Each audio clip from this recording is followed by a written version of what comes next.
Ay, te, sabi nga pala ni boss, gawa ka daw ng list ng mga office supplies and equipment para daw at least organize tsaka monitor. Ito na. Ay, tapos na agad. Ayos ha. Teka, may goal ka ba? Employee of the month? Ganon? Teka, hindi ka pa umuwi simula kahapon? Oo, te. Nag-overtime ako. Sayang kasi pandagdag sa baon ng kapatid ko. Me, yung totoo. Oo na, pang milk tea ko yung iba doon. Deserve dahil laging OT. Ayun na kayo, breadwinner. Ma'am, pacheck lang po ng bag. I go. Karina! Kailan ka pa nag-security guard? Hiring tayo, diba? Wala pa namang nahahanap, so ako muna. Sayang sahod pang bayad din ng bills. Yung totoo. Pampabrace yung iba doon. Happy? Karina! Bakit ka naglilinis? Ay, janitor. Balak mo ba applyan lahat ng posisyon dito? Gaya nga ng sinasabi ko, sayang yung sasahurin, di ba? May trabaho nga, may sahod, paano yung health at yung safety mo? Sa kakakayod mo, what if nagkasakit ka tapos na-confine ka? Tapos sa kakauwi mo ng late dahil sa overtime may nangyari pa sa'yo sa labas. Tingin mo safe ka? Di sayang lang din yung OT mo na pagastos ka pa. Oo naman, kasi may libreng health insurance sa GCash. Accidents, emergencies, protektado ka. Free insurance? May ganun na?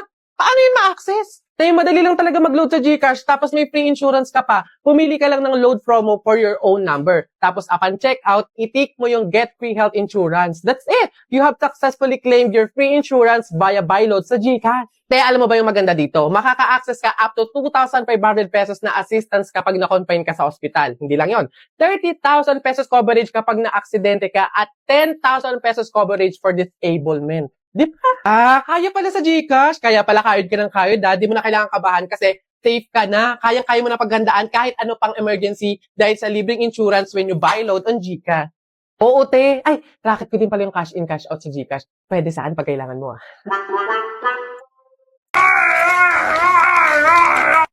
May t-shirt akong ipapainggit! Ba't dilaw yung ipin ko? Kasi pilo ko lang. Check muna natin yung color blue. Ayan, eto. Ito siya. Ay, ang pogi mo. Ito naman yung kanilang sketchy doodle na tinatawag. Print niya sa unahan, very minimal. And dito sa likod, malaki na siya dahil ang ganda. Very fashionable, very aesthetic. Pinili ko is take it easy. Sa mga trials, sa mga problems, take it easy. Enjoy na yan. Super catchy, super nakakapukaw ng paningin, ganun. Kumbaga pag dumaan ka sa isang grupo, tapos mapapatingin sila, ang ganda ng t-shirt nun So, dito tayo sa color black. Ito siya. Ayun din, andito yung print sa gilid, sa likod. Ayan. Ito yung mga Bible verse. Super banal. Yung pinili ko is peace. Peace is not something you wish for. It is something you make, something you are, something you do, and something you give away. So, tama naman, di ba? Yung peace, nasa sa atin yan. Hawak natin yan kung paano natin gagawin, kung paano natin susundin, kung paano natin pipiliin. Ito talaga yung pinaka-pinupuri ko sa t-shirt na to. Talagang hindi binasta, pinaghandaan, detalyado. Hoy!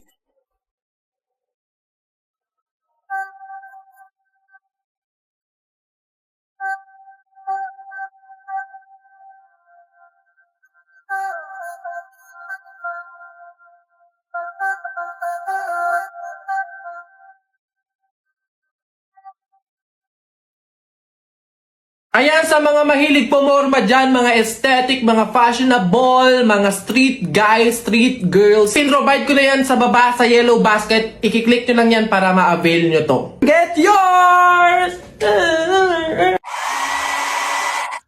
Aray! Howdy mga human being! Tara, samahan nyo ako mag-ready papuntang school! Sa skincare, naglalagay muna ako ng toner para fresh lang. Next is yung serum. Kapag kinis ni crush, malambot siya. Next is yung sunscreen. Paubos na. Diyos ko naman, wala pang pambili. Polvo-polvo lang okay na. Tapos pag nagpo-polvo kasi, hindi masyadong mainit. Ayan. O, diba? Pwede na naman. Lip balm. Ganyan lang. Para pag kinis ni crush, rar. Kilay. Para lang mas makapal siya. Tignan. Mag-ready naman tayo ng dadalhin natin sa ating school. Siyempre, ballpen. Meron ako ditong pad na dadalhin. Sticky notes. Correction tape para pwede nating maitama yung mga maling desisyon, mga pagmamahal na hindi pala dapat. Yan. Lecture notebook. Kapag may mga dinidiscuss yung mga subject. Hindi pwedeng mawawala ang aking Tumblr, ang aking Aqua Plus! Ikaw ang magsasalba ng buong semester ko. Stay hydrated. Kahit maulan, maaraw, kahit anong season, kailangan nating maging hydrated. Yung Aqua Plus nyo din, lagyan nyo din siya ng style and ng design. Cute lang, gano'n, di ba? Parang usok-uso talaga yan sa mga Tumblr, lalo na sa Aqua Plus. Yung nilalagyan nila ng stickers, ng mga styles, ng designs, kasi Every corner, every part ng Tumblr na to ay talagang may kwento. Doon kasi nila na-express yung sarili nila sa mga pagde-design. Lakas kaya maka-cool. Yung parang feeling mo ang rich kid mo pag may hawak kang ganito sa school. So almost ready na tayo. Mag-uniform lang ako. Babalikan ko kayo para makita nyo ang final look. 3, 2, 1, eh!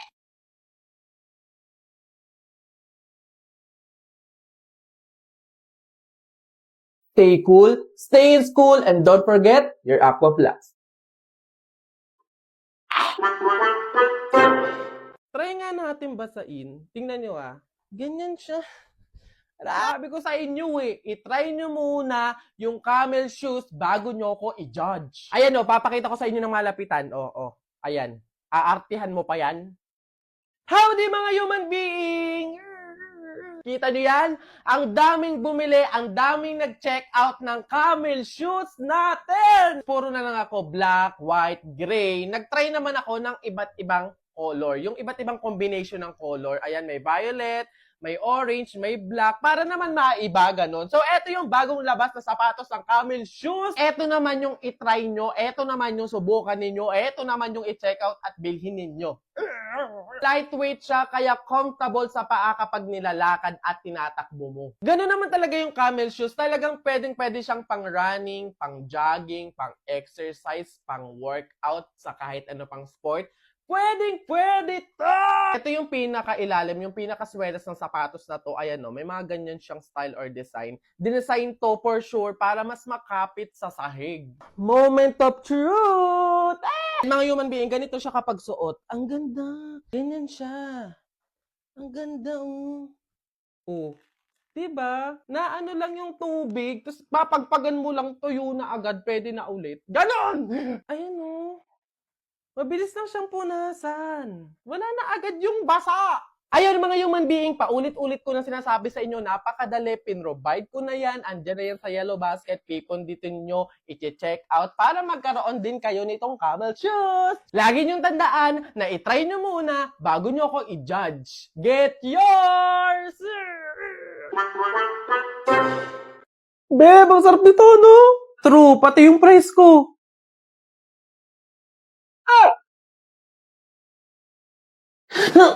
Aray! Ba't mo ko sinampal? Ingay mo ngumuya para kang kambing. Pet peeve ko yan. Sure ka ba dadating pa si Gemma? 1 hour na talaga tayo naghihintay dito. Parating na yun, hintayin pa natin. Hoy! Ano? Itigil mo nga yung legs mo para ka natatain na naiihi na inaatake na hindi mo maintindihan. Pet peeve ko din yan tapos ano pa sinabi sa'yo? Magkita daw kami sa Talipapa ng 4 p.m. Feeling ko closure yun. Pero kasi hindi ako papahalata. Teka nga, hindi ako makapokus sa story mo. Sa tigyawat mo ako nakapokus. Ay, sorry hindi ko kayang desisyonan yung mga pimple na to. Dahil kaya mo mag-Dr. Leo Acne Drying Lotion ka kasi.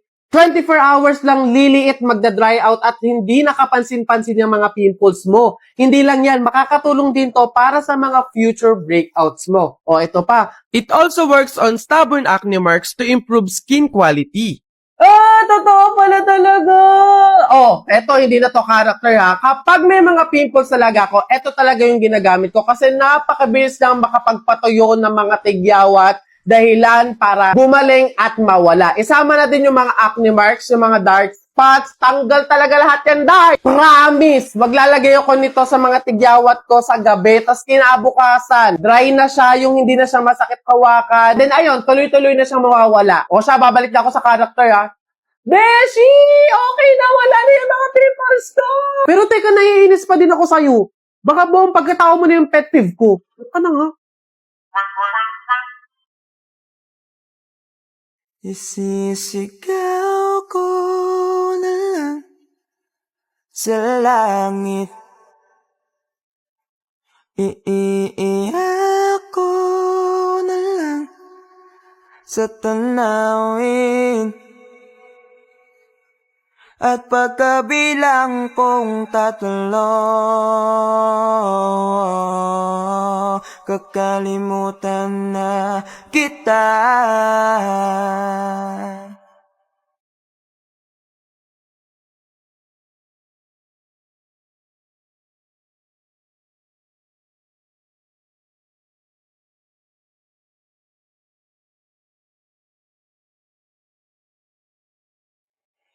Kailangan ko nang tanggapin ang lahat na wala nang ikaw at ako.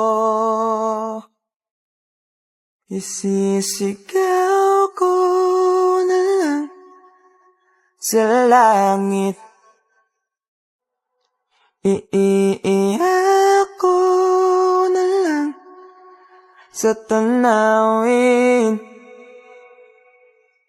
At pagkabilang kong 3, kakalimutan na kita.